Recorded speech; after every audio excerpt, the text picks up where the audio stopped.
It is Monday, October 23rd, 2023, and we are here for a very special edition of the African History Network show. And I'm here with a fantastic guest who I met a couple weeks ago on Roland Martin Unfiltered, Omari Hosang. And she is the founder and executive director of All Streets, All People, also known as ASAP. And she's the senior state organizing manager for Black Voters Matter Fund. Black Voters Matter Fund. How you doing today, Omari? I'm good, Michael. How are you today? Good evening. Hey, I'm all right. I'm all right. It's good to have you on. And I know when you were on Roland Martin Unfiltered, we were talking about the Louisiana governor's race, and it was right before the election. Well, the election took place on Saturday, October 14th, for those who don't know. And Yes. Louisiana's Attorney General, Jeff Landry, who is a Republican and who's backed by Benedict Donald Trump, has won the Louisiana governor's race, holding off a crowded field of candidates. The election took place Saturday, October 14th, 2023. Now, State Attorney General Jeff Landry won the race by receiving more than 52% of the vote of the electorate, a threshold that eliminated the need for a runoff election and flipped a seat that was held by Democratic Governor Bel Edwards since 2016. Governor Edwards is term limited. Now, State Attorney General Jeff Landry defeated many challengers in this race, including Dr. Shawn Wilson, who was on Roland Martin Unfiltered as well. Dr. Shawn Wilson is African American, and he's the former Secretary of Transportation for the state of Louisiana also. Dr. Shawn Wilson got 72% of the African-American vote. But another result of the Saturday, October 14th election was the scapegoating of African-American voters after exit polling data showed their low turnout for a political contest in which the leading Republican has been accused of championing anti-Black policies, and he's been accused of being a white supremacist. Now, I saw an article, Omari, that you posted on your Facebook page, and we're Facebook friends. And this is an article from news1.com, and I'm going to go to the post that I did on my Facebook page, October 21st. And the name of this article is Black Voters Scapegoated for Louisiana electing suspected white supremacist Jeff Landry as governor. Okay, this is a good article by Bruce C.T. Wright, and you posted on the post that I made, and I'm going to zoom in on this here, and I want you to comment on it. You said that yes, the scapegoating has got to stop. Yes, the scapegoating has got to stop. Personal and collective responsibility is one thing. Being blamed for results of this election is another. How have Black people collectively benefited from elections, policy, and the decisions that elected people are making have made? So, give us a synopsis of what's going on here, and what were you trying to express in your sentiments here? Well, first of all, I just have to commend your consolidation, your recap of like all of the things that have been Louisiana these last few months. Because I just have to Thank you. stop. It's hard to be eloquent in this moment, but I do appreciate that recap. But Thank you. the scapegoating, I think it does. It does have to stop, for several reasons. Okay. First, let's explore number one, the voting apparatus. Right. The fact that, the state of Louisiana, we have two cases in court around the violation of the Voting Rights Act. Right. We have two maps that we've had to vote on in the last year and a half that were illegal. Right. Right. And so there are clear, proven attempts by our government to dilute our Black vote. So number one, you're right. Like the the perfect ideal definition of voter suppression is happening here and is Right. being defined in the courts. But then you also have the reality that people have voted for years. Mm-hmm. May it have been a chronic voter or someone who may have just voted once or twice. And they're asking the questions as we're organizing with them: how has my vote changed my life? How Mm-hmm. have elections changed my life? And so, that begs the question of, you got an apparatus that's blocking them from voting, both very overtly and then also subliminally in many ways through the messaging. Right. And then you have the reality of day-to-day life where they're not seeing their interests reflected politically, right? And So, so, so just a quick question, and I want you to continue. When they say they have voted and how has voting changed their lives or what have you, one, what is the age range of people who usually ask that question? Number two, well, number one. Number two, what is your response when questions? well, I mean, honestly, it's been all over the place in terms of the age. It's been Mm-hmm. Gen Zs, but there's kind of like a different perspective in terms of each age demographic. It's been our elders, Okay. who have been disenchanted with the process. It's been our middle agers at 35 to 55, even though, 35 is not middle age, but, that's another conversation. But, Okay. it's been that group as well. So it's really been all across the board. It's Black people who are struggling from day to day, right? Okay. Trying to pay bills, trying to put food on the table, trying to make sure and ensure that their children are being adequately educated, trying to make sure they're living in places that are safe, going to places that are safe, Right. trying to ensure that the food is healthy, that their health, that they have access to health care. I mean, there are day-to-day issues where Right. elections and voting have not necessarily precipitated as the common consensus around a way to get these things addressed, a way Now, to actually transform our community. now, has anybody explained to them everything that they mentioned is impacted by laws and policies? So as we have our conversations, that does come up. And I think, it's one thing to be disenchanted, but it's another thing to be able to be comfortable to talk about why. So it Mm-hmm. does create an entry point for us to have conversations about the way these things connect with policy, the way these things connect with the people who we're putting in office. And it Right. also gives us the opportunity to frame it based on the issue that they actually care about, right? Because again, they're talking, right? So if it's utility bills, who's on the Right. utility board? Who's on that public service commission?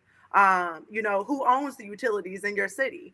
If it is gun violence, what are the policies and laws municipally on the local level around criminal justice? How is your civil service board functioning? So Right. it creates entry point not only to say these connect to who you're voting for, so let's go vote, but also an entry point to say that we as people collectively have power when we vote, but also when we show up and pay attention to how these various things that are ailing us, whether it be paying bills, whether it be gun violence, whether it be something else, making the connections to the levers that make these things happen. And Right. the bottom line is, when it comes to politics, when it comes to governance, when it comes to societal issues, there are individuals that are making these decisions. And many of these individuals we are voting for are not voting for. Absolutely. Well, as I explained to people, and I'm not just a political commentator, I'm also a historian. Politics impacts every aspect of our lives, from the water we drink to the air we breathe to the food we eat. And Mm-hmm. politics is the legal distribution of scarce wealth, power, and resources, and the Mm-hmm. writing of laws, Ooh, I statutes, need to write ordinances. that down. Absolutely. Politics is the legal distribution of scarce wealth, power, and resources, and the Mm-hmm. writing of laws, statutes, ordinances, amendments, and treaties, their adoption, interpretation, and enforcement. And I saw this firsthand when I was on the committee to write an executive order for the city of Detroit. So I've seen politics up close and personal firsthand. Okay, so what I want to do here is I want to go through and let's look at this piece here from newsone.com. And I first saw Okay. this article on your Facebook page, and Okay. then I took a screenshot of it and shared it on my Facebook page as well.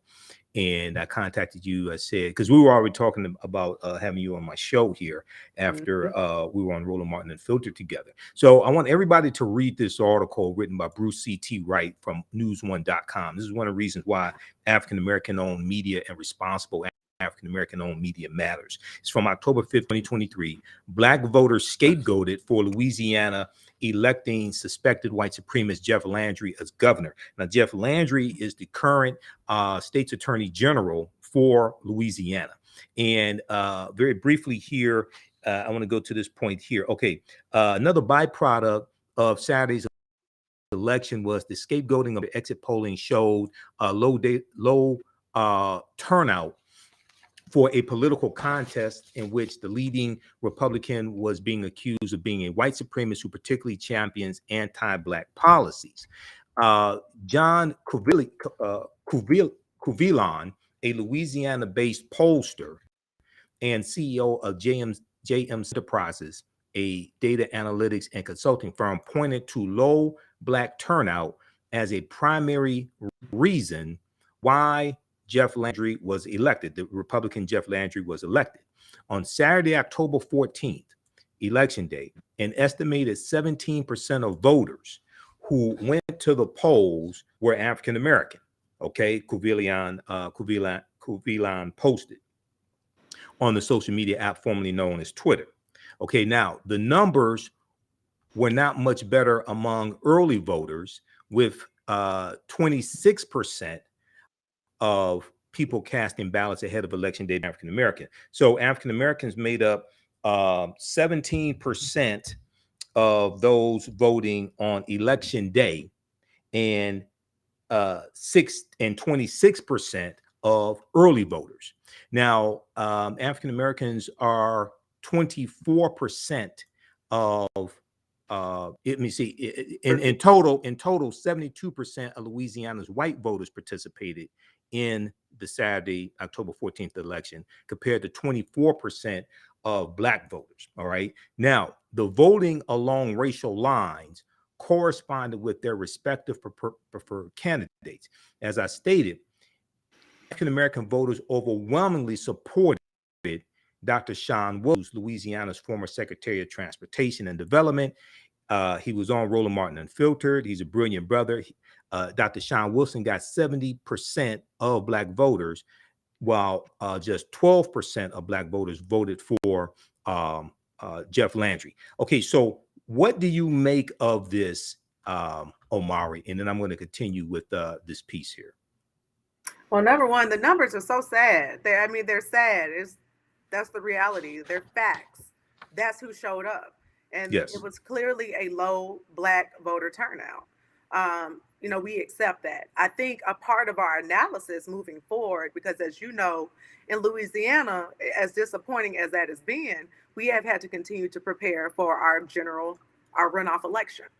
We have to go back to vote November 18th, which leaves us about 5 weeks to get back to the drawing board, figure out what we did wrong, right? And then figure out what we're going to do next. Now, explain the runoff election. Give us the date again for the runoff election. Explain that. So the runoff election, where there are very key statewide races on that ballot, is November 18th. Early voting starts November 3rd and lasts for a week. So we have Attorney General, so the person that will replace Jeff Landry. We have our state treasurer. And then we also have our Secretary of State, and there's a Black woman who has run before. Not governor, but the other political positions are up for re-election on Tuesday, November 18th. Saturday, November 18th. Saturday. It's okay. Saturday, November 18th. Okay. Yeah, see, Louisiana has Saturday elections, which is a good thing. We like that. But there are too many elections. So that's a whole nother conversation. You said there are too many elections? There are too many elections in Louisiana. Okay. Louisiana has one of the states with the highest number of elections. We are constantly voting. If you ask anybody in the advocacy community, the voting rights community, that is something that we have to have a legislative remedy around.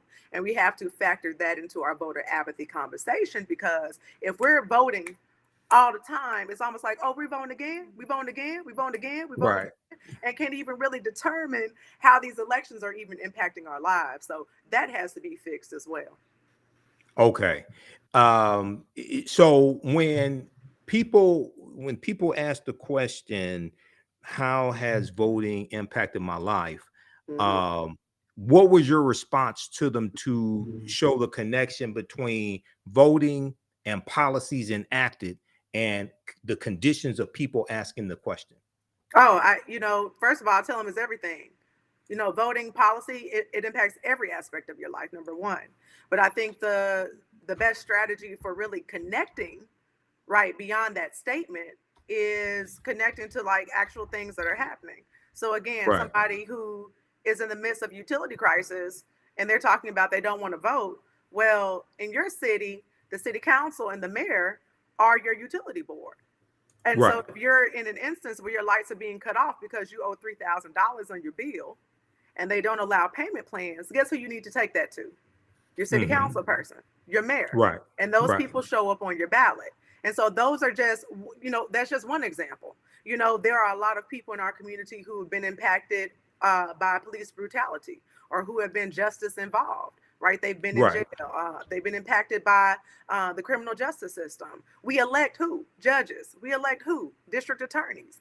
These are people who make decisions around who goes to jail for how long someone sits in jail before they're bailed out. Our sheriffs, they run our county and parish jails. So, the list is endless. And I think the more molecular and the closer to home that we get to the person that we're talking to, the more we can really tap into the reality that when you don't vote, you continue to allow other people to make decisions for you. And then further than that, you have to do more than just voting, right? And that conversation cannot happen just during the election cycle.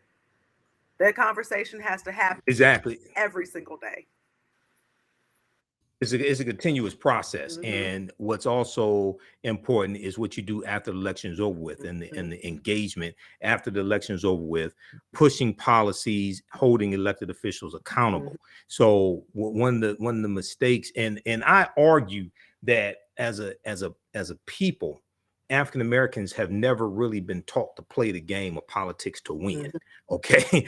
Okay. You have organizations like yours that are trying to educate African Americans, but as a people, we have not been, we're playing a real life game of political football. And most of us don't know the difference between the first down and the touchdown and wonder why we're not winning the game or have more points on the thing is, all right, but that's our responsibility to educate them. Like the people. Oh, I agree. Right? I agree. And like your organization and others, not putting all the onus on Black Voters Matter. Okay. But it's our, and I'm going to get to that. The Democratic Party has a role to play, but we can't look at the Democratic Party or any political party that we don't control as a savior. We can use them as a tool, but we can't look at them as a savior. We have to understand the difference. Yes. Okay. All right, so let me I'm going to go back to this article here in just a minute, but I want to I deal with this type of information. I've been dealing with this for years. A lot of my viewers and followers know that my degree's in business administration with a major in marketing from Wayne State University here in Detroit. I used to teach entrepreneurship for 7 years, and not just a historian, not just political commentator, but I have a background in business as well. So one of the things I talk about to people when they talk about voting and the impact of voting, what's the minimum wage in the state of Louisiana around? The last number I've heard is $7.25. $7.25 an hour. Okay. Now, are you familiar with Black Women's Equal Pay Day? Loosely, I've heard of it. Okay. So it takes the average African American woman 20 months to make the same amount of money that the average white male made the previous 12 months. That's ridiculous. Okay. Now, this article is from blackenterprise.com, October 17, 2019. Black women lose out over $1 million in their careers thanks to the wage gap. Okay. This is an excellent article by Justin Barton. So anybody that thinks politics or policies is not related to economics and your economic condition, one, you don't watch the African History Network show. Two, you don't read, okay, because it directly is. Now, briefly, a black woman will lose out on $946,120 over a 40-year career if she continues to make 61 cents on the dollar that every white man earns due to the wage gap analysis by the National Women's Law Center shows. So Black Women's Equal Pay Day usually sometime in August, and African-American women make somewhere between in the past few years, somewhere between 63 cents to 67 cents on the dollar that the average white male makes. Okay. Now, assuming she and her white non-Hispanic male counterpart begin work at age 20, a black woman will have to work until she is 86 years old to catch up to what a white non-Hispanic man has been paid by age 60, the press release state. Okay. So then it goes on to talk about states that are the worst when it comes to how much black women make. The National Women's Law Center found that black women face larger pay disparity in certain states. In the state of Louisiana, black women are paid on average 47 cents of every dollar that white non-Hispanic male counterpart makes, which is the worst state for black women's wage equality. Now, the numbers, it may have ticked up to 50 cents by now. Okay, I'm just this is from 2020. This is from 3 years ago. Okay, so it may be 50 cents. Okay, it may be 51 cents. All right, but this shows the impact of policy. Okay, so this is something you can share with people down there. So, and Republicans control your state legislature. Republicans control your now the governorship. Yes, and they have the ability to raise the minimum wage, but Republicans generally don't do that because they're pro-corporation. Okay, correct. So we have to. You know, I want to add too, in Louisiana, pay raises and anything having to do with labor, making labor changes is preempted. So the state give us an example. Yeah, so if the state won't do it, you know, say the city of Shreveport, up in North Louisiana, wants to increase their minimum wage. The council can vote on it. The state of Louisiana has essentially blocked through preemption the ability of municipalities to do that.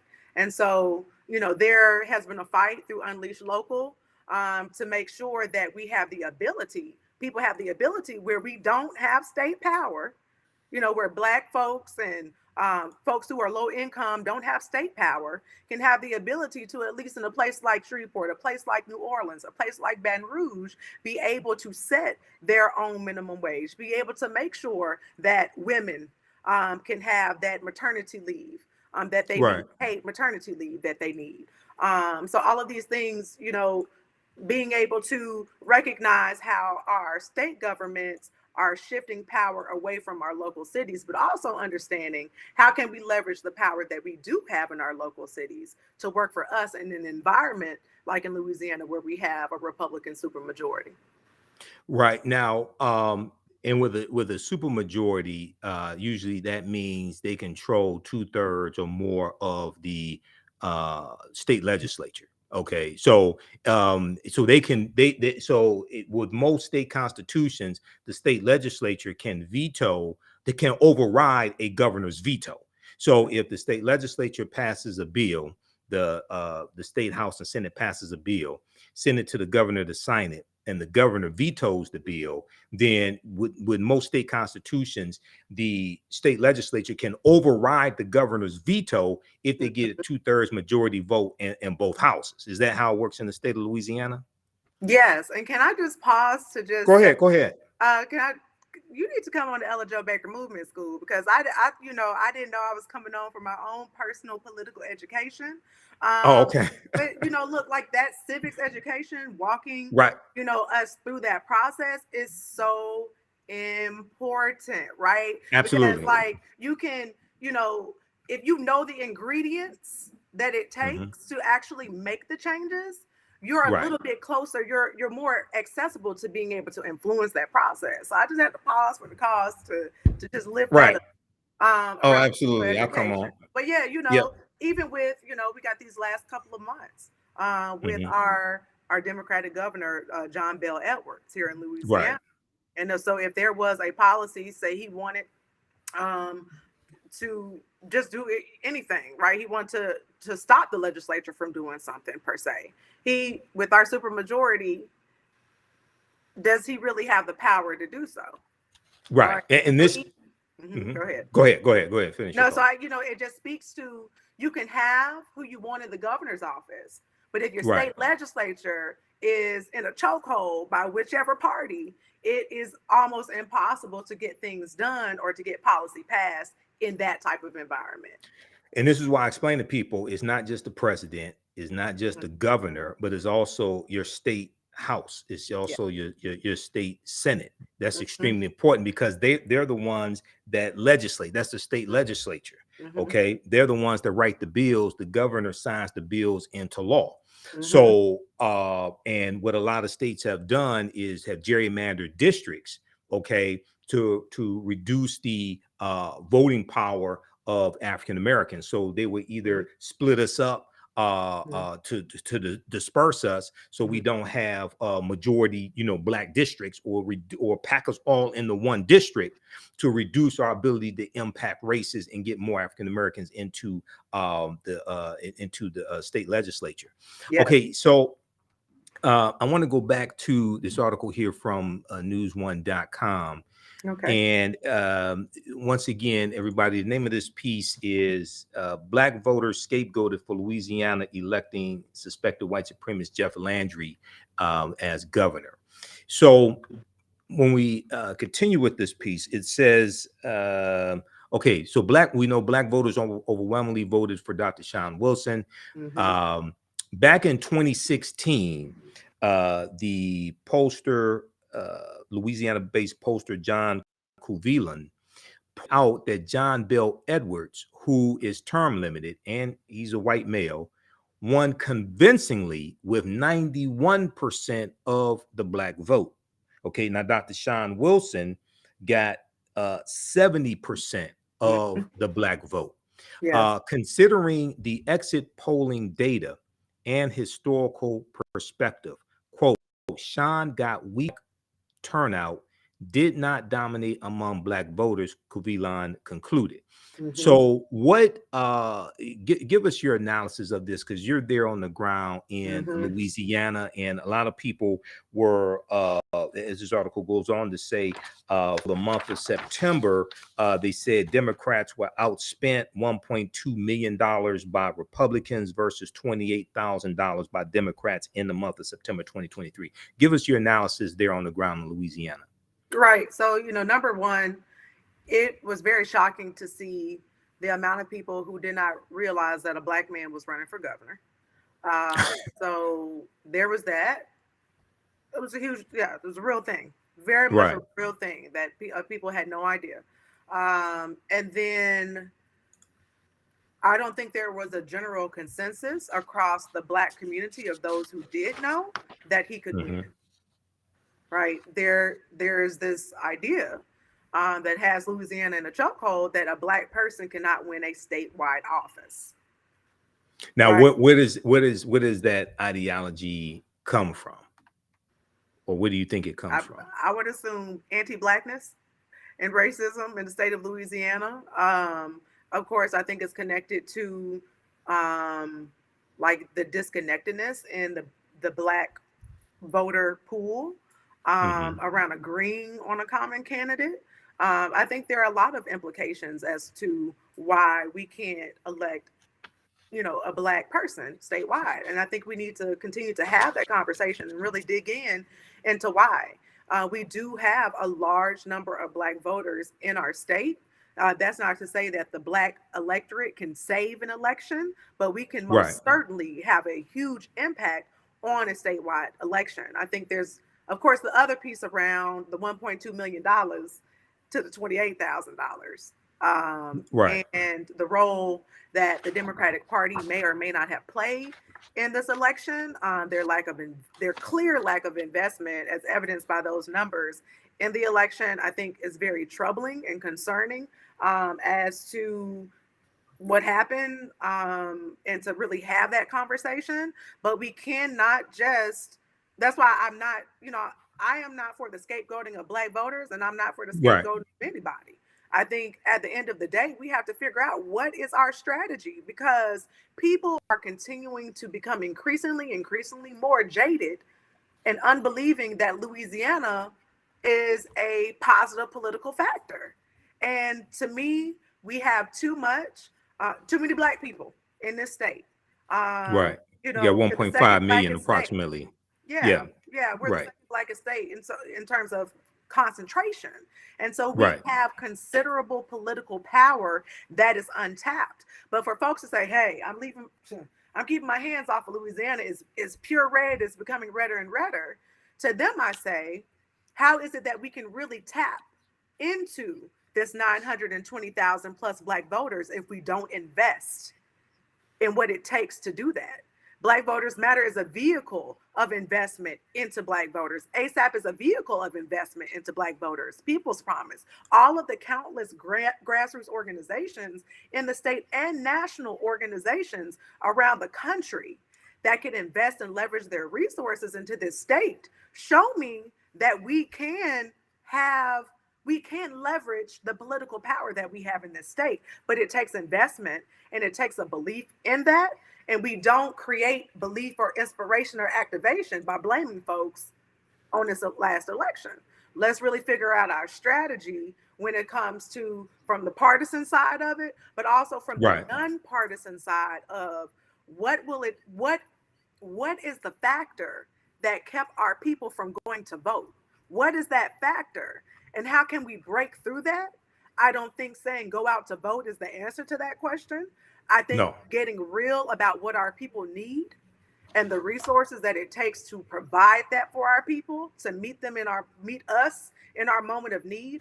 I think that's a multifaceted answer, and it is a diversity of institutions and organizations. But we're going to have to come together and get on one page, because this political game is deadly everywhere, particularly in Louisiana, where we have the petrochemical industry.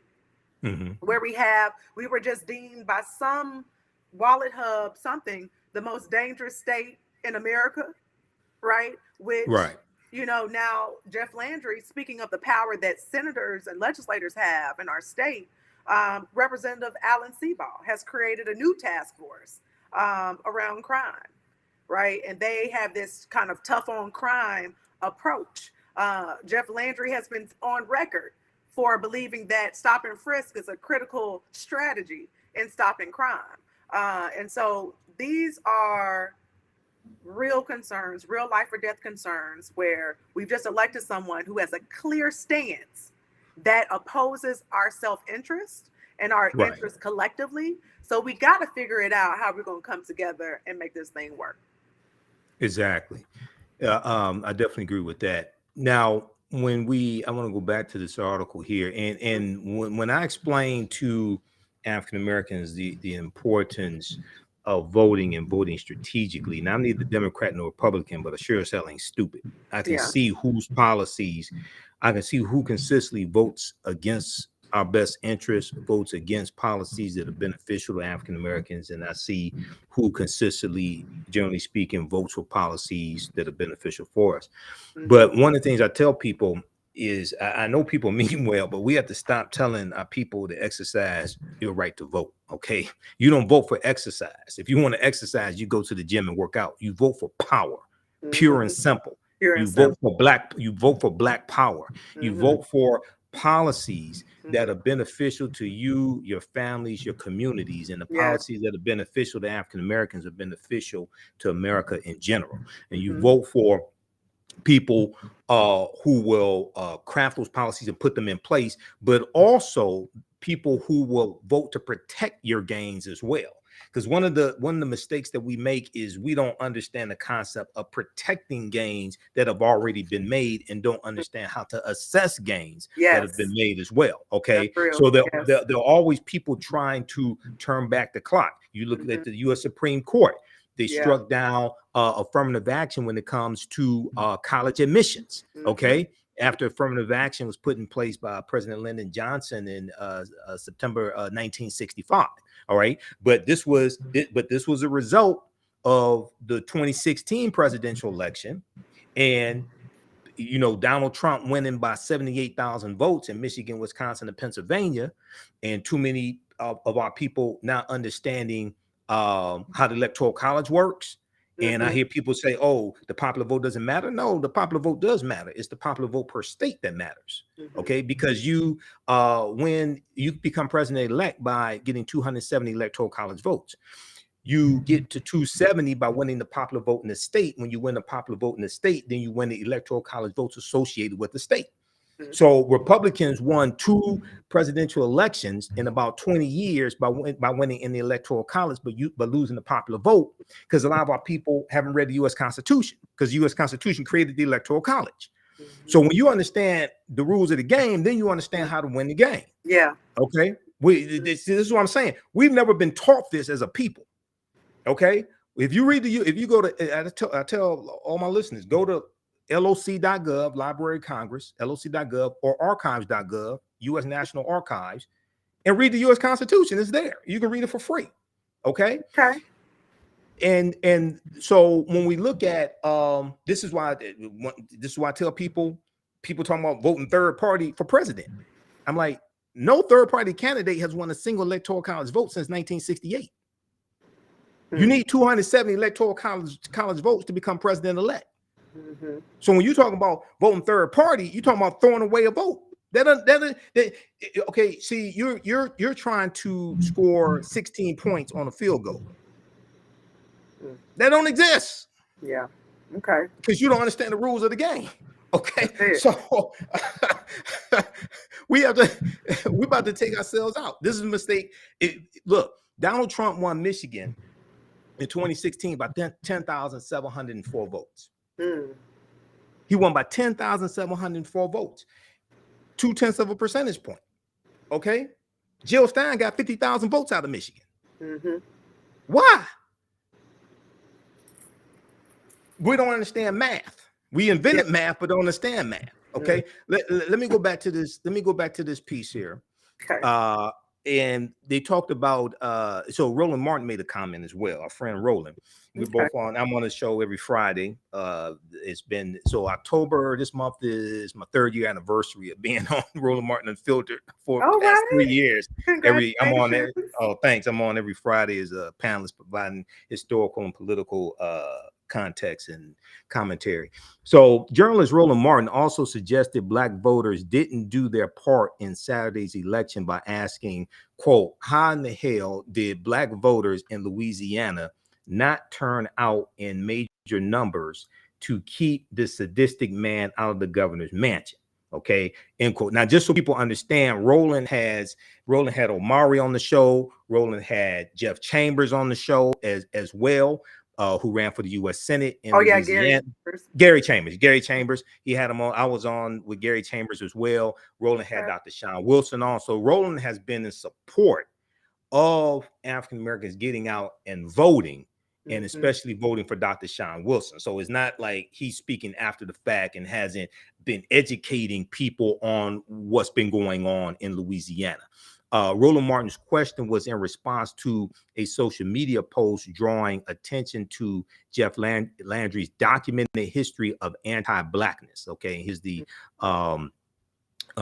tweet from Roland Martin as well. Okay, so comment on this and what are comment on Roland's post or comment, and then what are African Americans saying now that is like, okay, now Jeff Landry wins and he has a history of anti-Blackness and anti-Black policies? So this is a layered question. Let me deal first with Roland. That's fine. So it's a legitimate question. It is a legitimate question. Why didn't we turn out? And my question would be, how many people actually knew Jeff Landry's record? Was that widespread? I saw several Jeff Landry commercials, but I didn't really see, and that's not saying they did not exist, but I didn't see any commercials that really spoke on Jeff Landry's record that made it widely known. I did not see a lot of signage. There Right. are many people that I have talked to that said they never heard from one candidate or the other, or even received those common calls we get during an election like this, a call or a text to get out to vote. Right. Right. And so I think there needs to be a serious question about capacity. And that's Okay. why I speak about solidarity a lot in terms of Black folks everywhere need to be helping Black folks everywhere as much as we can. I As agree. many people that flooded into Georgia Hmm. for their various elections Right. need to be the amount of people that flooded into Louisiana, knowing that this was our last blue frontier in terms of having a Democratic governor in the Deep South. That's gone. That's over with. But if we had that blitz of people and organizations, which means we have to ask for it. So I'm not blaming anyone for not coming, but what I'm saying is that should have been incorporated, hindsight is 2020, into the strategy. We needed people to be knocking on doors, to make phone calls, to send texts, to pass out leaflets, to put out signs, to wave signs, to provide rides, provide vans, provide money. I mean, there are so many things that, and it's not too late because, again, these November three 18th. races, right, for the runoff, Attorney General, Secretary of State, and State Treasurer, if we put decent ones in office, they can serve as much as possible as a buffer between our Right. governor, chief prosecutor, attorney general, the chief money bag purse holder, our state treasurer, and the chief elections administrator in a state where voter suppression is clearly documented, right? From the Right. courts on down to the legislative policies. So we have an opportunity. And so I'm calling on people who have those resources that know that the Black electorate in Louisiana, by number, just by number, Hmm. shows our immense potential and our immense power, not only on the state level, but as you talked about the electoral college. When you win the popular vote, you win the electoral votes. And we know Right. that that has been the Republican strategy, especially in states like Louisiana. And Voter so there are suppression. still Yep. some blue parishes, but there is a blue block here, but there's an even bigger Black block that Hmm. holds power, that we can continue to hold out hope and build on the state level. But that Black power that we have, we really need to start building campaigns and leveraging it on the local level, because the revolution is local, and we can't forget that. But then Right. also too, next year is 2024, and Hmm. so there's work to be done around that. Not forgetting about November 18th here in Louisiana. But then I know that in every community in Louisiana, there is something going on that is hurting our people. And there Right. are enough organizations in those spaces to organize around these issues and to provide support in our community and to have those conversations that you mentioned where we're connecting our people's issue to the ballot and to the policy, right, in real time. Right. And that has to be a part of the strategy as well, to empower these local organizations to be able to organize locally around the actual issues, the issues that would actually that we can address, but that would actually drive people to the ballot if they're starting to see, if they finally see how these issues impact their life and how voting is a step in order to reach that solution. Absolutely. When Gary Chambers was on Roland Martin Unfiltered, and I actually Mhm. posted that clip. I actually broadcasted that here on our fan page. And this, so those of you who follow the African History Network, you can watch that clip of Gary Chambers and myself and Roland discussing this on Roland Martin Unfiltered on our fan page, the African History Network, and my YouTube channel, Michael Imhotep. I asked Gary about how do they connect the history of Louisiana and the history of voter suppression in Louisiana and the Mhm. Louisiana State Constitution of 1898, which Mhm. imposed poll taxes, literacy tests, but also a grandfather clause Mhm. as well. And it also imposed a 9-3 majority rule when it came to felony convictions. Mhm. So if you had a jury of 12 and nine people Non-unanimous found you, juries. yeah, nine unanimous juries. If nine people found you guilty and three found you not guilty, then you were guilty. And this is for felonies. That was done specifically to nullify the African American jurors on a jury, because based upon that 1898 state constitution, African Americans could serve on juries. Okay, so they put that rule in place. Now it was they changed it to 10-2 after some decades, and they changed it to unanimous in 2018. Okay, how do you all make the connection from that Louisiana state constitution that, and parts of it are still in effect today? How do you make that connection from that to policies and conditions that exist today that negatively impact African Americans in Louisiana? Right, it can't be disconnected. I think about the ballot initiative that we just recently have been dealing with around the slavery exception clause, which is still alive and well in our Louisiana state constitution. And I don't think that it is broadly known that state policies and changing constitutional amendments can be brought to the people via a vote, but also that constitutional amendments can be changed via legislature. So there has been a fight for the past 3 years, and once again, state Senator Representative Alan Seabaugh was someone who very much did not want to remove the slavery exception clause from the state constitution because of how it could possibly impact prison labor. Okay, so we're going from the voting booth. This is, we're going from the state constitution, right? A slavery exception clause in the state constitution that can be amended through the vote of both the House and the Senate, and then taken to the ballot for a vote by the people, and its connections to actual prison labor in the state of Louisiana, right? There are so many people in the state of Louisiana that are Black that are incarcerated. In fact, Louisiana has the highest incarceration in the world, even ahead of China in terms of the amount of people that are incarcerated.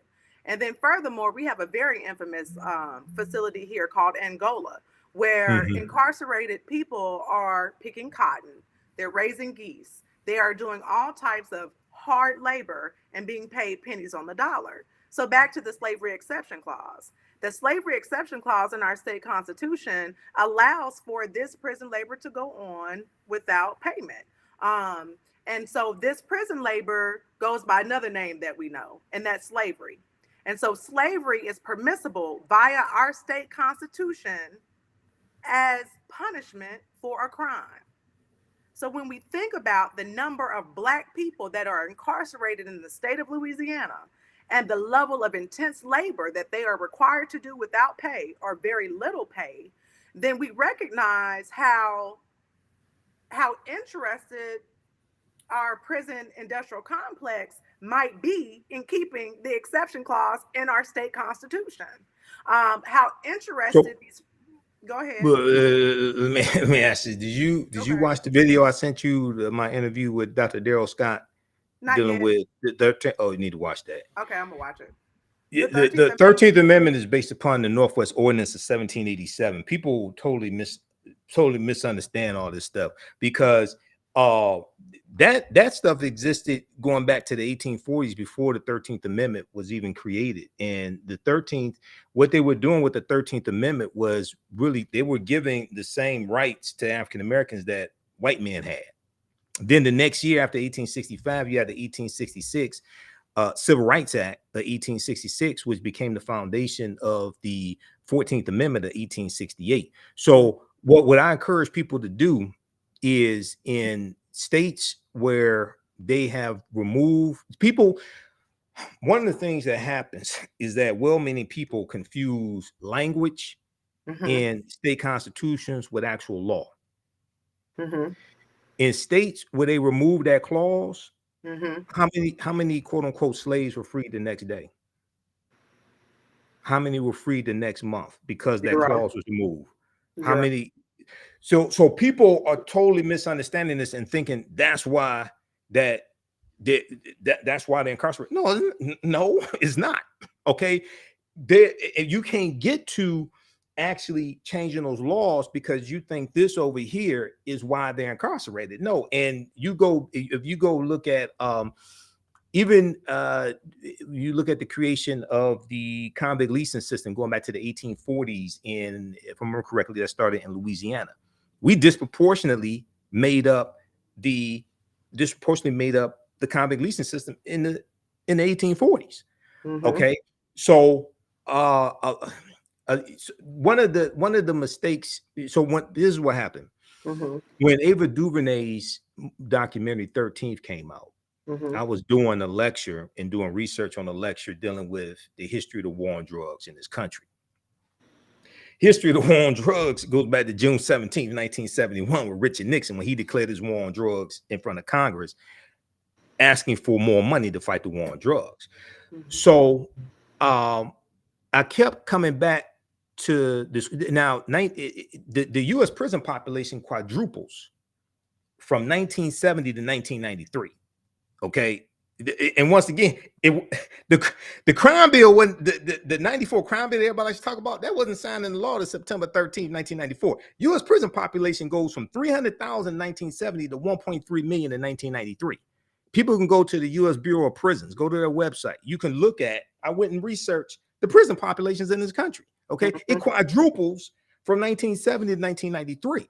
Mm-hmm. So the question I kept coming back to is, because you have very low prison rates in this country up until the early 1970s. I kept coming back to this question. Okay, so if the 13th Amendment was created to re-enslave African Americans, why did it take 106 years from 1865 to 1971 for this quote unquote mass incarceration that everybody likes to talk about?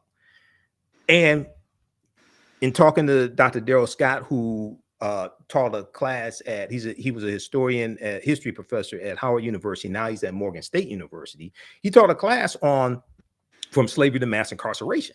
And he told me about how each year he has to dispel all these myths that these freshmen and sophomores come into the classes with, things like this. He has to deal like with the real history, and really understanding the laws that shape the history behind this. So I'll encourage people to go look at those states that remove what they call the slavery exception clause from their state constitutions, and then see what the impact was. Okay, and then because that's not why they're in prison. I'm telling you, know, and I don't think that the advocate groups that are fighting for the removal of the exception clause are even positing that that is why. But I think it does beg the question of how these laws and these constitutional amendments almost justify what's happening. And I think it creates the space for a conversation, not only around hard labor, but you were talking about the war on drugs or the war on crime, you know, during the Nixon presidency, how, you know, maybe a law does not directly contribute to a thing, may not directly contribute to folks being in jail, but it creates an environment where it is acceptable for there to be a war on drugs, for there to be, you know, an over policing of Black bodies and under policing of Black communities. It creates an environment. And so I think it's still critical for us to your point, understand our state constitutions and the implications of them, and to continue to understand the intricate way we can influence these things. Because again, a constitutional amendment can be changed through the vote of a House and a Senate and a state legislature, and it can go to the ballot.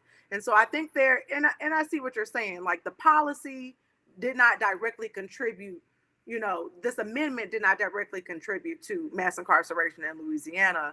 But to my point, I think it is still important to continue the political education and the connections between these things. Oh, absolutely.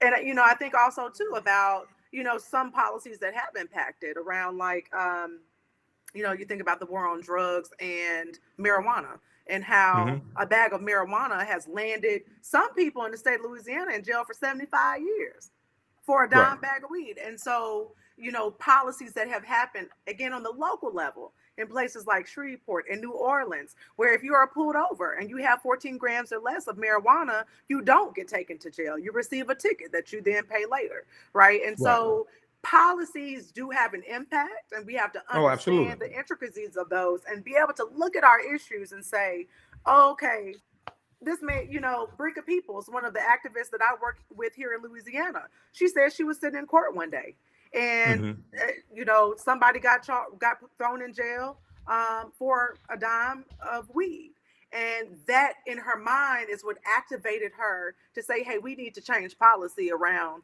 marijuana because so many of our black men are being put in jail because of this."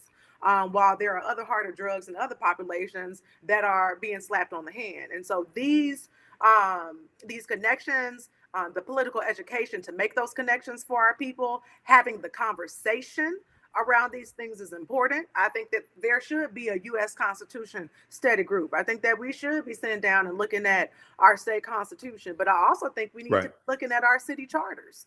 Oh, absolutely. City charter is the city constitution. Yes. Yeah, city charter, state constitution, U.S. Constitution. So just quickly, and I'm gonna get back to the article in just a minute. When we talk about marijuana, up until 1937, marijuana was legal in this country. The use of marijuana was legal in this country. You know why marijuana was made illegal in 1937? Propaganda. What do you mean by propaganda? The propaganda that was put out about the dangers of marijuana and the dangers of ingesting marijuana. Okay, you ever heard of Harry J. Anslinger? No. Okay, Harry J. Anslinger is the main reason why marijuana is illegal. It was Harry J. Anslinger was a virulent racist. And he was the first chairman of the Federal Bureau of Narcotics. Okay. And he went on he had this campaign. This is during the Great Depression. Okay. This is during the 1930s. And after the prohibition of alcohol, the Federal Bureau is looking for another cause to go after to keep the funding going. Okay. Now, this is a piece from timeline.com, now it's medium.com, how a racist hate monger masterminded America's war on drugs. Harry Anslinger conflated drug use, race, and music to criminalize non-whiteness and create a prison industrial complex. This is from February 28, 2018. This is Harry J. Anslinger. Okay.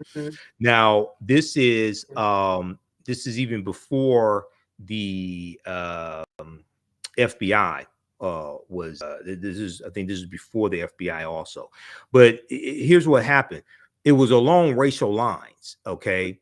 Harry J. Anslinger, in his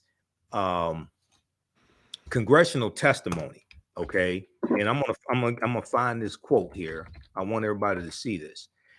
Harry J. Anslinger, in his congressional testimony, said that it says here, from the beginning, Anslinger conflated drug use, race, and music.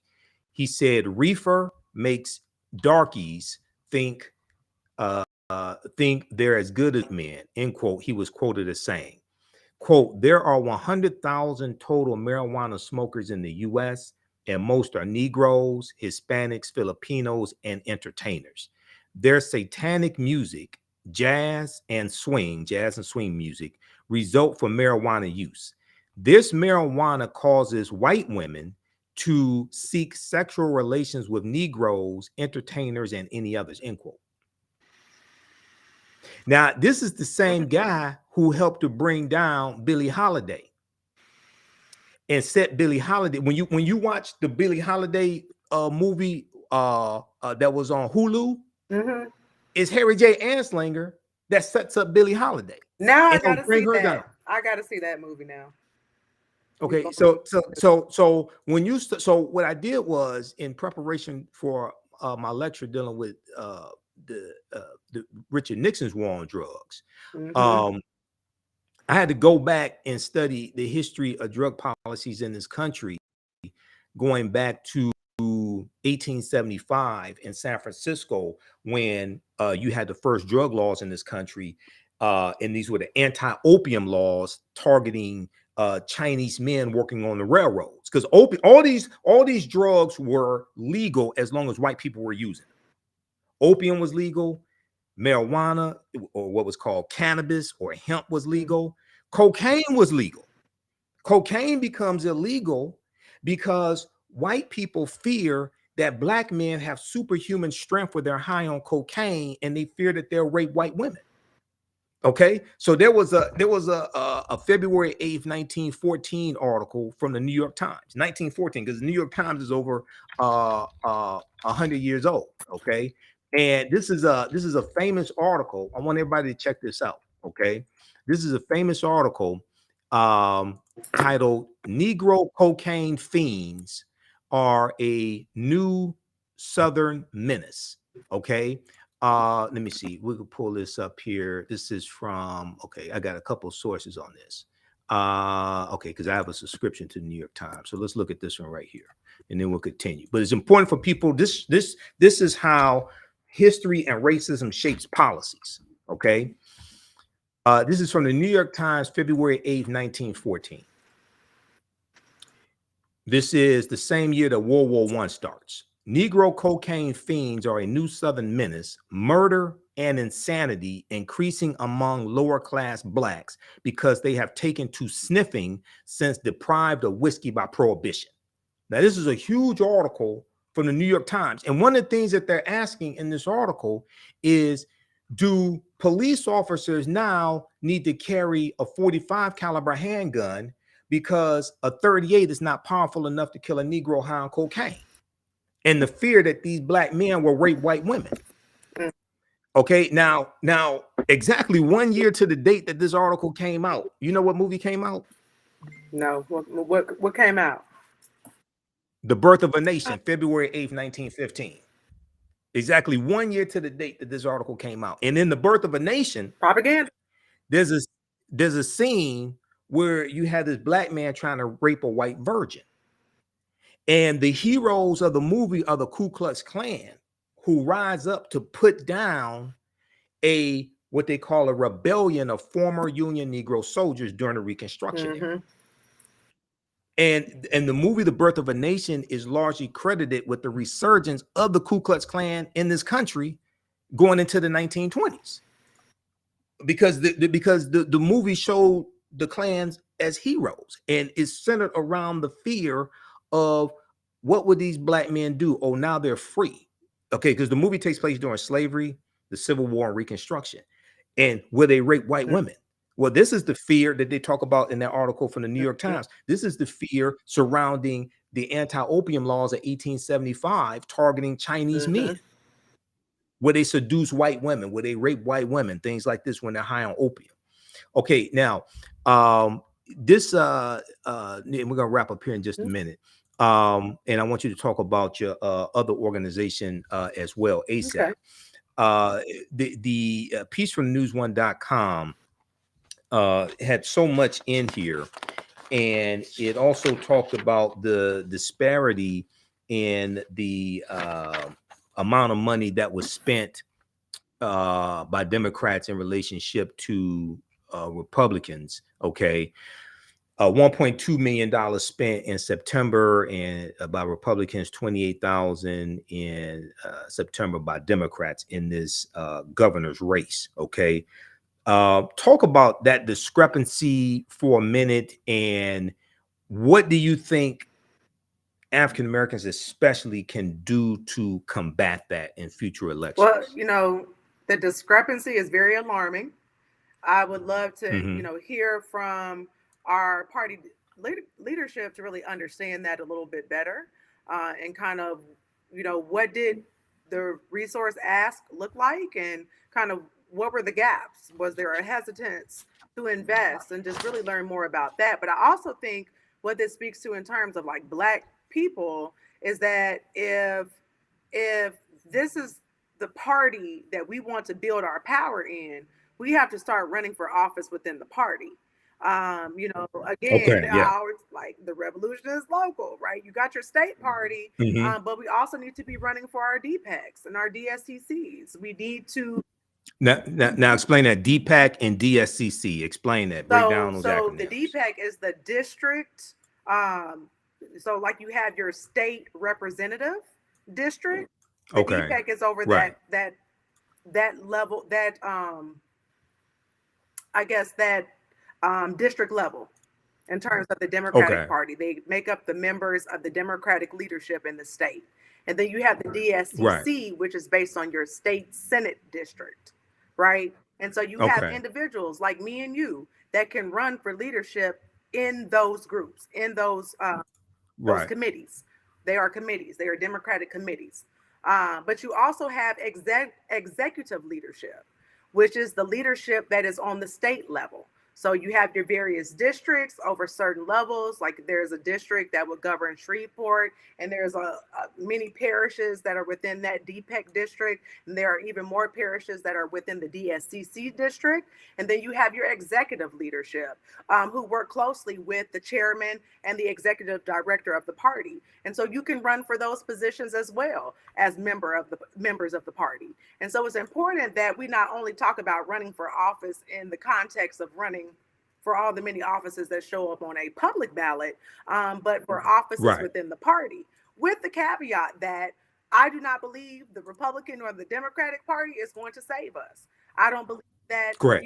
one party is going to be able to address the gamut, the comprehensive, pervasive level of the issues that we as Black people experience. But I think it is important to learn how to leverage the political system. And so the DPECs and the DSCCs, they exist. The Executive Council of the Democratic Party exists. Run for office and be able to influence, to bring in resources. If we only spend $28,000, what leadership role can you play to bring more resources in? But, so that's from the partisan perspective. But also there Right. is the conversation that we need to run for office. We need to vet Right. people to run for office. We got brilliant Gen Z and millennials that are out here that are doing wonderful work outside of the political apparatus, that have the talent, that have the skill set. They just need the support, the ask to run for office. Devontae Lewis is an example of a young, brilliant person who leveraged their skill set and ran for office, and now is the youngest public service commissioner in the state of Louisiana. Running for office is scary. So while I'm saying to run Right. for office, I also have to be able to support somebody to run for office. That means donate to the Exactly. campaign, canvas for the campaign, Right. phone bank for the campaign. And we need to be thinking about this right now, because in 4 years, guess what? We're going to have another governor's race, and we're going to be facing the same situation. And so we want to be ahead of that situation by, let's vet our next governor. Let's vet our next lieutenant governor. Let's vet our next state senators. Let's vet our next House representatives. Let's vet our next Congress people. Let's vet and let's educate and let's support. So that's that part of the Exactly. question. You asked me something else. It was okay, so we can do that. And yeah, so that's important. The other thing I would say is this is one of the reasons why it's important to support African American owned businesses, because you'll have white businesses that donate to campaigns, okay, but our businesses are underfunded, and only about 3% of our disposable income is spent with African American owned businesses also. So they're handicapped, many of them, in how much they can support political campaigns that will benefit their employees if they have any. 95% of our businesses don't have any employees, but will benefit the owners, benefit their families, etc. Okay, so all of this is connected. We have to leverage our economics to enforce our political agenda. Yeah. All right, I talk about this. One of my teachers, Dr. Claude Anderson, deals with this as well. And Dr. Booker T. Washington was big on that as well, to undergird our economic base in order to then build the political power. So I'm a huge fan of that. Yeah. Yeah. And the way it is now, we got to do all this simultaneously. Okay. Oh my goodness. Basically, we have to do all of it simultaneously the way things are now. Okay. There was Cliff Albright, co-founder of Black Voters Matter, was quoted in this article from news1.com. Then I want to go to this quote. Cliff Albright was on Roland Martin Unfiltered here in the past few weeks as well. So let me go to this piece here. Cliff Albright, co-founder of Black Voters Matter, suggested ahead of Saturday, October 14th election, that the Louisiana Democratic Party inadequately invested in black voters, inadequately invested in black voters. He said, quote, there's really no discussion and no important and more important, there's really no discussion and more importantly, very little lack of investment in voter mobilization. He said this to thehill.com. Quote, that includes the party itself not putting a lot into this election, which unfortunately is a pattern that we're seeing in southern states in general, and particularly in states that have black candidates. Okay, you want to comment on that? Clearly, this past election was a case study in exactly that. Yes, yeah, and there's a sentiment amongst state Democratic parties in the South, especially that you can't win in the South. You can't win statewide elections in the South, things like this. So why try? Okay. Yeah, I mean, because look at Governor John Bel Edwards. Yes. He was a white candidate though, right? And so did that have to do with his success? Because as you said, 91, 97, like upper 90% of the black vote that he got in comparison to the 71% that Dr. Shawn Wilson, black candidate, got for the vote. Right. And so like, that's a real conversation. And we really need all of our great minds on that, because I think, again, we have like enough untapped power in the state and enough progressive support from our white allies who we have to tap in as well to win elections. Right. I agree with that. This article goes on to say critics on social media also suggest that Louisiana's Democratic Party should be scapegoated more than black voters. Dr. Sierra Jackson, who's a scientist, posted on social media, quote, these takes where folks are blaming black voters in Louisiana are becoming real anti-black. Louisiana usually has a jungle primary. Landry, State's Attorney General Jeff Landry, received more than 50% of the votes. This usually does not happen. Democrats put in minimal outreach effort with no solidified front runner. I think there were more than a dozen people who were running on the. How many were running on the Democratic side? Was it more than a dozen? No. On the Democratic side, there were only like 3 or 4 Democratic candidates, 3 or 4, but there were on the ticket like 12, like 14 people that were running, mostly 14 Republicans, and there was an independent ran as well. Right. Okay. Now, Dr. Sierra Jackson also said that she was in New Orleans, Louisiana, and quote, could not really tell you there was an election about to happen until my brother said he early voted, end quote. Dr. Sierra Jackson went on to say, stop blaming folks that you continue to not engage, end quote. So everybody check out the rest of this article here by Bruce C.T. Wright for newsone.com. Black voters scapegoated for Louisiana electing suspected white supremacist Jeff Landry as governor. So it's a fascinating article, gives a lot of background information. They also cite this link in the article where they talk about Jeff Landry's history of anti-black policies. They cite this article here from boltmag.org, BOLT. Jeff Landry's bid for Louisiana governor has been a crusade against its cities. As Attorney General, Landry has relentlessly targeted New Orleans and other largely black cities and shielded its police from reforms. Now he's bringing that message to his campaign. This is from August 31st, 2023 by Piper French. And just quickly here, just to give you one example, it says, since he took office in January 2016, Landry has waged a rhetorical war on crime in New Orleans, filled with racist dog whistles, implying that the majority black city is lawless and out of control. Quote, he definitely appeals to race, said Bruce Riley, the deputy director of Voice of the Experienced, or VOTE, a group of formerly incarcerated Louisianans and their allies that advocates for criminal legal reform. Quote, you pile on the black mayor, the black DA, the black sheriff, right? It's known as a black city, end quote. So you can go ahead and comment on this, and then I want you to tell us about ASAP, No, your other organization. that's absolutely true.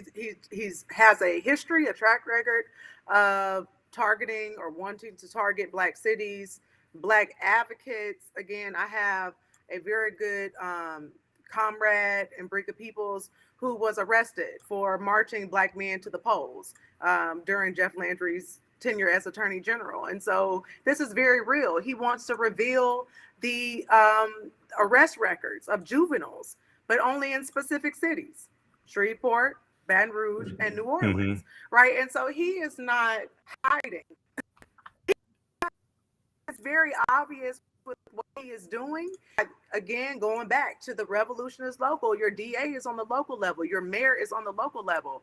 Your council person is on the local level. And we have to start getting real. Local areas are black cities where we have, as Bruce was saying, our black sheriffs, our black DAs, and our black mayors.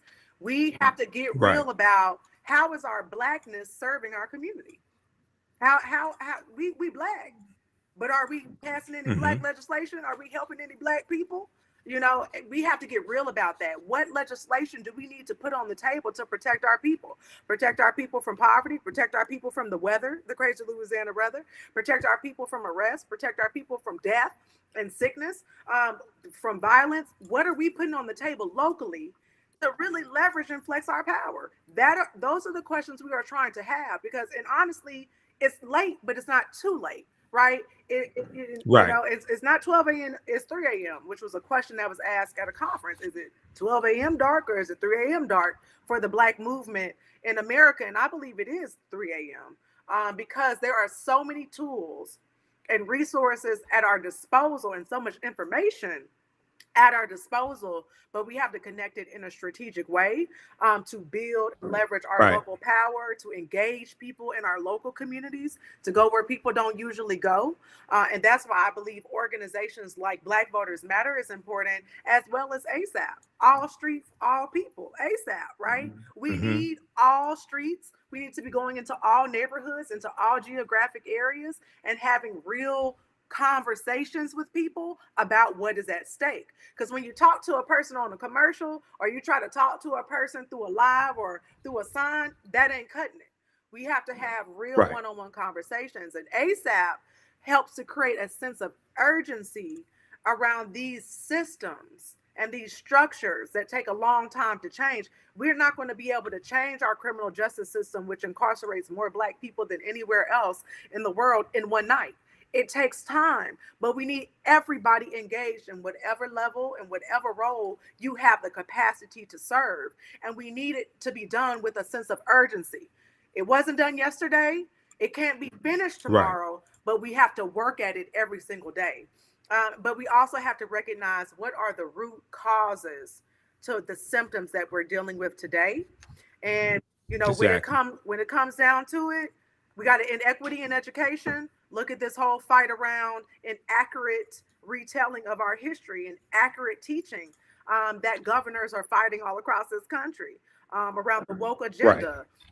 And so there are clear problems, there are clear issues, but I think that when we all tap into our core competency and our core capacity, even for our people who work full time doing something else, there is a role for you to play in this movement work. So whether it's our education fight, whether it's our nonviolence or our gun violence fight, whether it's our mass incarceration fight, whether it's our food or black farmer fight, whether it's our housing justice fight, whether it's our electoral and voting fight, all black people need to be doing something when it comes to our liberation. And it might just be posting something one day and making phone calls another. It might just be wearing a shirt when you go into certain spaces or attending a city council meeting. But we got to have all hands on deck. And I'm not just talking about in Shreveport or Louisiana. I'm talking about All Right. streets, all people, ASAP.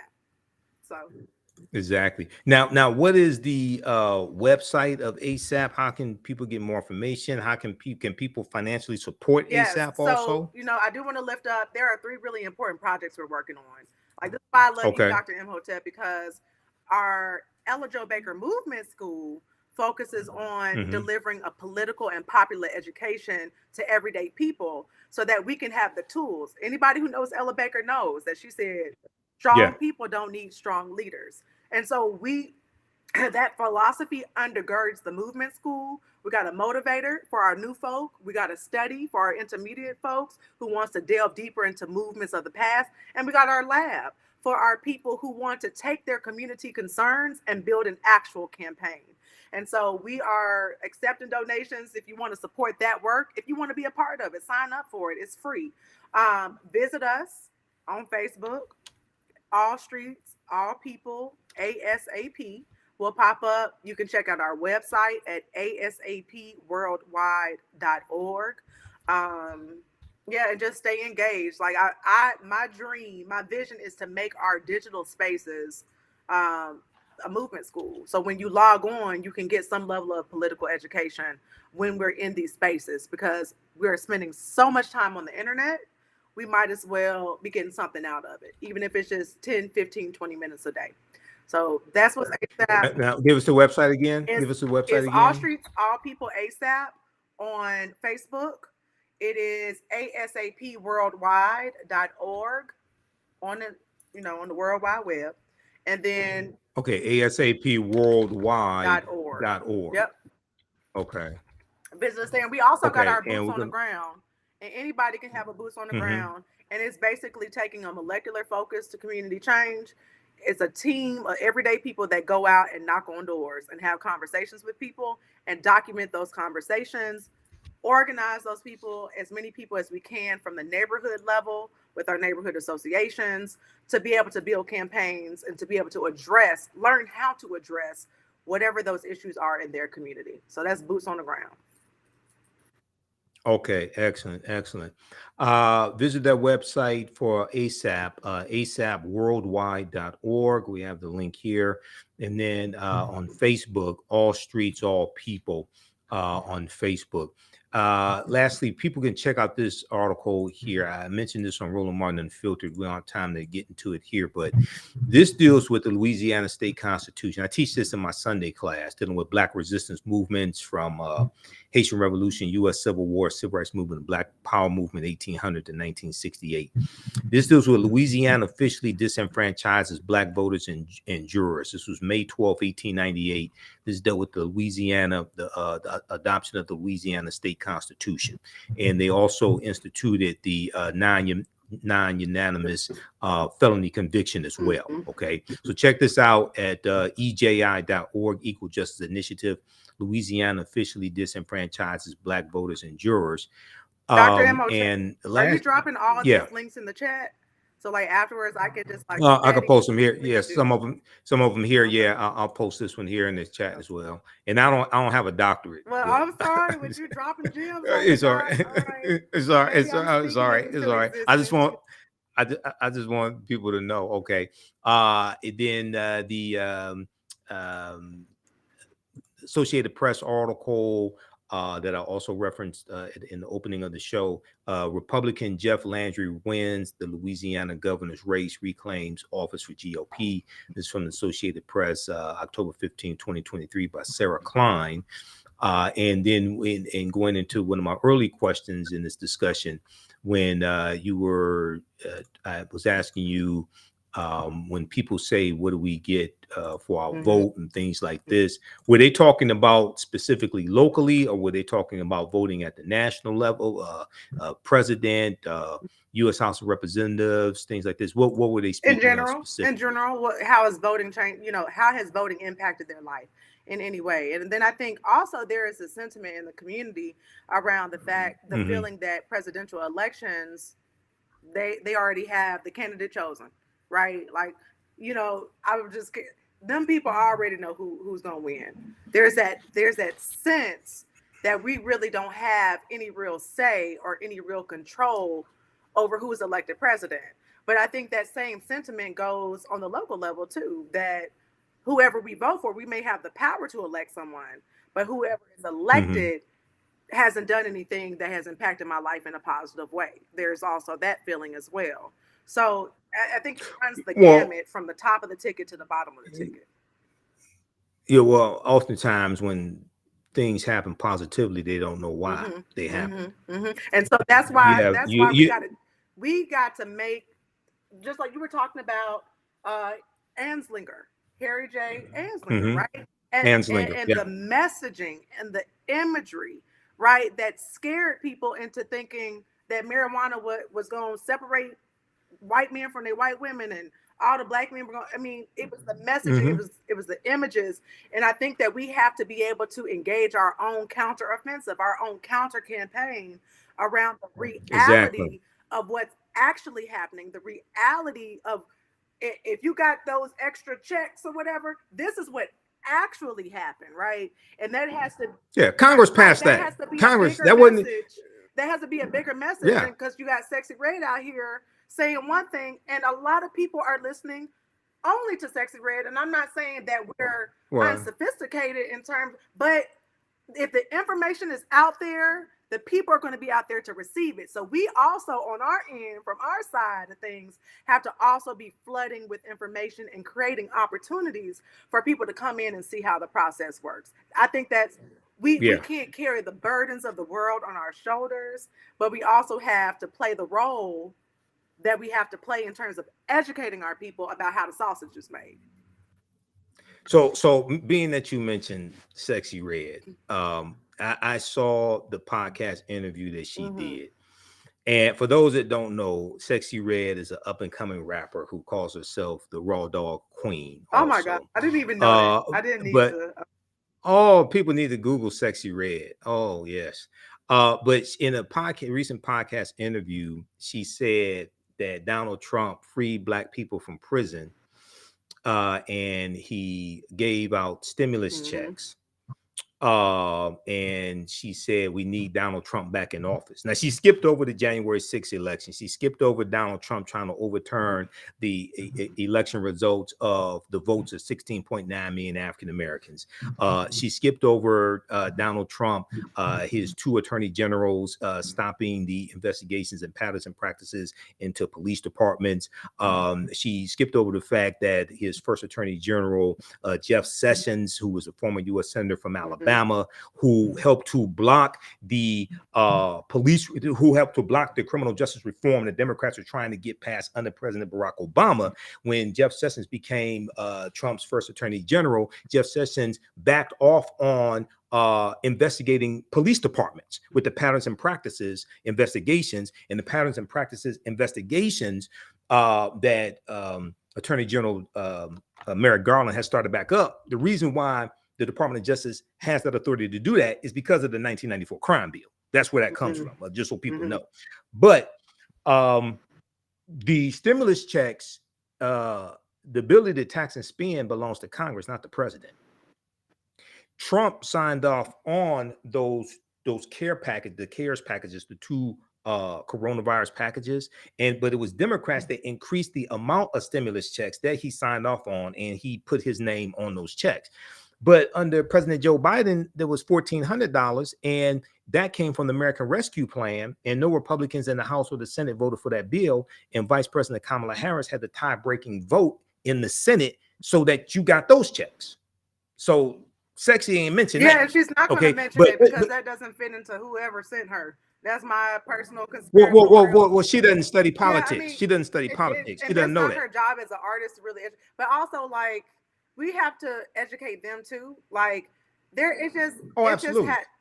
There's so much that needs to be done. But what I will say is what you just said got to be broken down into like 20 to 30 second or 1 minute clips and flooded out there. And, people of influence saying the same thing, because those are the facts. And unless we're vigilant about using the tools at our disposal to get the facts out there, the misinformation will prevail and it will become common knowledge. Because I can't tell you enough right now how Instagram and places like TikTok and other places a lot of us and a lot of people in my age group, I'm 33 years old, talking about they want to vote for Trump.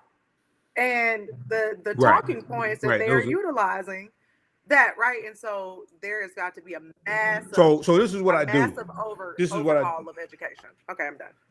Well, we've been miseducated, and like this goes back to my point. A lot of us are playing the real game of political football and don't know the difference between a first down and a touchdown. So, one of the reasons why I'm a political commentator is because I do the research. I'm not just a historian, not just former teacher of entrepreneurship and managed Black-owned companies that had government contracts.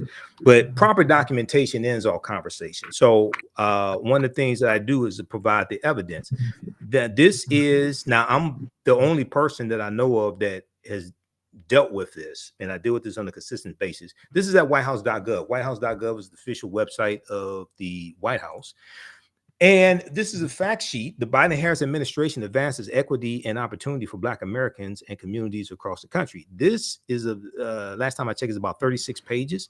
It goes through and breaks down the policies from the Biden-Harris administration and how they are helping the African-American community. Now, some people may say, oh, well, they talk about minority in here. Well, based upon Title VI of the 1964 Civil Rights Act, Section 601, non-discrimination in federally assisted programs, race-based policies are illegal, which means you can't have policies for only one race of people. So people want policies specifically for African Americans. That means you don't understand law. That means you haven't done the proper research. And a lot of us don't understand law.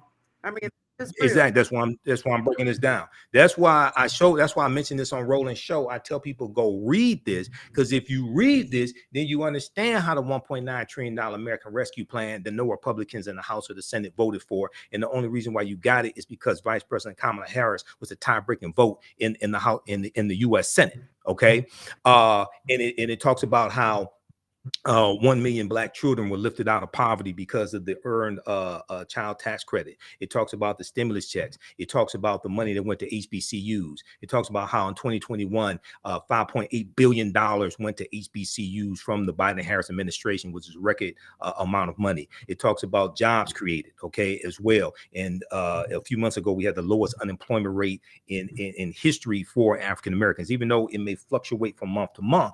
Okay, this goes through and breaks all that down. It talks about how the infrastructure bill is going to help start repairing African-American communities that were separated and disrupted because of the U.S. Interstate Highway Acts in 1952 and 56 that drove 41,000 miles of U.S. interstate highways all across the country, and they ran through 1,600 African-American communities, like the Black Bottom community that I live near here in Detroit, where I-375 ran through. Okay, so this goes through and makes the connection between policy and impact. Impact. Okay. So we'll post this link here as well. This is at whitehouse.gov. We'll put this link on our website, theafricanhistorynetwork.com as well. The last time this was updated was February 27th, 2023. The first time it came out was October of 2021. So they updated it like twice a year or so. And I hear people say, oh, well, Asians got a hate crime bill. Okay, if you actually go to congress.gov and read the bill, because I read the bill, the name of the bill is the COVID-19 Hate Crimes Act. It's not the Asian Hate Crimes Act. It's the COVID-19 Hate Crimes Act, because when you read the bill, it deals with COVID-19 related hate crimes. And if you actually read the bill, it applies to people of all races, including African Americans. But people skip over the Emmett Till anti-lynching bill. I don't know how people do that. They talk about a bill that ain't named after Asians, but skip over the Emmett Till anti-lynching bill, which is named after a Black boy. I don't understand how they do a magic trick like that. But go ahead, sister. Go ahead and wrap up. All I will say is there are plenty of opportunities for us to build a new movement. And there are plenty of people like you and me who are willing and committed to do the work, that have our various talents, that have our various skills, that have our various interests. Again, there are a lot of issues in our community. But, you know, the reason why we started the movement school is because we knew that there was a gap in education, that there is a civic education gap, that there is a gap in understanding how government works. There is a gap in understanding our power. There is a gap in making sure that we understand the interconnections between what we're feeling in our pocketbook, what we're seeing in our homes, what we're smelling in the air, and decisions that Right. people are making, right? And so Yep. we just have to really tap into what role are we willing to play in this movement, because these next couple of years are going to be crucial. And then for my Louisiana people, I definitely want us to keep hope alive, because again, November 18th, we got Attorney General, State Treasurer, as well as Secretary of State, and many other races, runoff races for the House and the Senate on the ballot, and other Right. municipal races. So we still have to get out to vote, and we still got to bring our people with us. But to all my black people, we're going to have to really tap in to what role we are playing in this Black freedom movement and in the Black resistance. As me and my comrade Mm-hmm. Katura have been lifting up, we got a whole Black resistance movement happening here in Louisiana. And I think that is what we're going to have to really mount these next couple of years, because I got a vision beyond all this political fighting and all this social justice, where I want to go and get me some land and grow me some food and build me Exactly. some tiny homes, right? But we have to Yep. mount our resistance. We got to push back against what they're doing in the Right. courts. We got to push back against what they're doing at the polls. We got to push back against what they're doing in our legislatures, in our classrooms, in our neighborhoods, in these police departments, and these jails, and these prisons, in these grocery stores. We got to push back right now. And everybody has Right. to play a role in the pushback, while also envision what it is that we want to see for our lives, in terms of joy and happiness, and radical rest. Like, what do we Right. ultimately want for our communities? And I know we don't envision fighting forever. So there has to be both Mm-hmm. a resistance, and then there has to be a liberation vision. And I encourage everyone to tap into that, whatever that may look like. Right. What's the website for Black Voters Black Matter? Voters Matter Fund, FUND.org. You can also find us on Okay. Facebook and Instagram. And if you're in the Louisiana area, Black Voters Matter Dash Louisiana, if you would like to become a partner of Black Voters Matter. All right. Excellent. Excellent. Well, look, Omari, it's been great having you on. We had to have you back, and then Thank yeah, I'll you. definitely speak to your Freedom School. Yeah, That's Ella Joe the Ella Joe Baker Baker Movement School. Baker Freedom School, Movement School. Movement School. Okay, and for, Movement Mhm. School, right? And for those that don't know, so Ella Baker was a co-founder of Southern Christian Leadership Conference in 1957, along with Dr. King, and she also helped to organize Yeah. SNCC, Student Nonviolent Coordinating Committee, in April, right around April of 1960 as well. So she is really an unsung hero, I would say, of the Yeah. civil rights movement. Absolutely.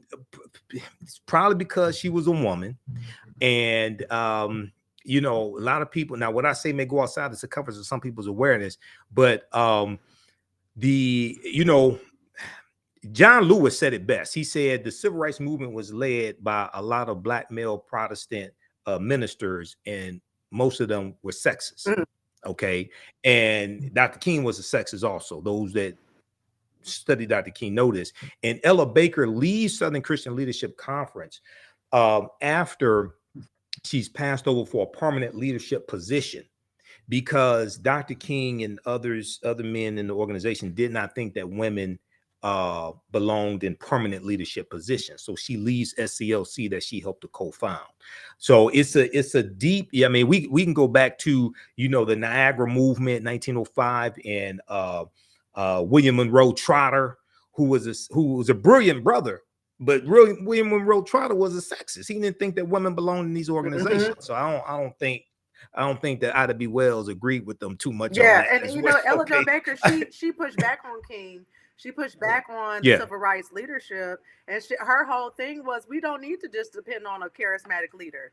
We need to depend on Right. ourselves, and that's ultimately Mhm. why we founded this movement school in her namesake, because we got to empower Yes. everybody, not just our charismatic leaders or our great orators who serve a role, but Mhm. they're not the only type of leaders that we need. Right. Okay. Well, everybody, we've been speaking with Omari Hosang, Yeah. Black Voters Matter and Black Voters Matter Fund, and founder, executive director of All Streets, All People ASAP. She's in Louisiana, so check her out. All right, Omari, you have a great night. Thank you Okay. so much for having me. It was very Thanks fun. for coming out. Peace. No problem. No problem. Peace. All right, everybody. I'm Michael Imhotep, founder of the African History Network, host of the African History Network show. If you learned anything today, be sure to support the African History Network as well. You can support us, $ the AHN show through Cash App, through PayPal, paypal.me/the AHN show. Also visit our website, theafricanhistorynetwork.com. Register for the online history classes that I teach, that I mentioned briefly a few minutes ago. I'm a historian. I'm not just a political commentator. Some of you all see me on Roland Martin Unfiltered on Fridays. This month is my third anniversary, being third year anniversary, I should say, being on Roland Martin Unfiltered. Visit our website, theafricanhistorynetwork.com. Scroll down. We have information about my Sunday night show, the African History Network show. But the online classes that I teach, Ancient Kemet, the Moors, and the Ma'afa, understanding the transatlantic slave trade, what they didn't teach you in school. And our next class is going to be, it's actually going to be Sunday, October 29th, 4 p.m. Eastern Standard Time. Our next class. Normally we do this Saturdays, but this class we're going to do on Sunday. We do thousands of years of history and what leads up to the transatlantic slave trade taking place. Okay, so we had a great class this past Sunday. We did a class Sunday, October 22nd, and I do a PowerPoint presentation. We have book references, articles, video clips, and we take you all throughout history. It's about 80 articles, every reference. There's 15 books. We show you excerpts of the book on the screen. I created the PowerPoint presentation. We have about 200 slides in the PowerPoint presentation. Then my Sunday class, Black Resistance Movements from the Haitian Revolution, U.S. Civil War, Civil Rights Movement, Black Power Movement, 1800 to 1968. Okay. And that class picks up where the other one, the first class, leaves off. All right. So we did a free class session on Saturday, October 22nd. So if you missed that, visit our website, theafricanhistorynetwork.com. You can register for that free class session and you can watch it. It's archived. We do the sessions live. All the sessions are archived and recorded. You can go back and watch it anytime. And you can join us in class on Sunday, October 29th. Okay. All right. We have to get out of here. Remember, at the African History Network, we focus on educating, empowering, and inspiring people of African descent throughout the diaspora and around the world. Because right now it's correct wrong behavior. It's not over till we win. Wakanda forever. And we'll talk to you next time. Peace.